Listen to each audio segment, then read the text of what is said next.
Skill modifications are set to be a hugely important part of Outriders' combat. They don't just offer another layer of customization, they can also provide fascinating abilities to build an entire character around.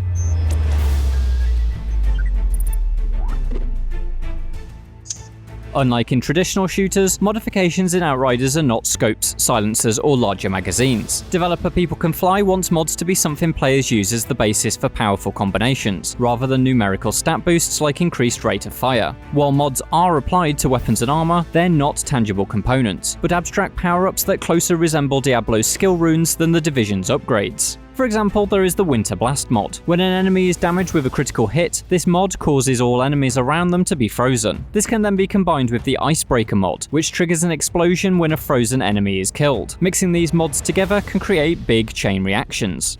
Some mods can even provide a taste of another class entirely. One can encase you in the Devastator's Golem suit of rock armor when you score a kill, regardless of your class. Talking of Golem, there is another mod that can make bullets that strike the armor ricochet off and hit enemies. It turns this defensive skill into an offensive one. The breadth of mod designs seems admirably broad. But how do you access these powerful upgrades? Much like in games like Destiny, higher tier weapons and armor come with mods already applied. Finding a mod for the first time applies it to a book, which allows you to then apply it to any slottable equipment via a crafting vendor. Because mods are not physical items, you can apply them multiple times over, provided you have the raw materials required for the craft process. The crafting system means that experimenting with mods comes at a cost, unlike making changes to the active abilities and class skill tree, which can be reset and reassigned for free as many times as the player wants. People Can Fly felt one element should require a certain amount of cost and farming for materials, and decided that that would be modifications. Mods are the third layer of what is increasingly obviously Outriders' strongest asset, its character building tools. Combined with the active abilities and class skill trees, they allow a seemingly colossal level of customization that I foresee becoming a tinkering obsession for its future players. But while the skill trees offer the broadest and most freeform approach to that tinkering, stat boosts aren't quite as exciting as turning enemies into ice statues and then making them explode.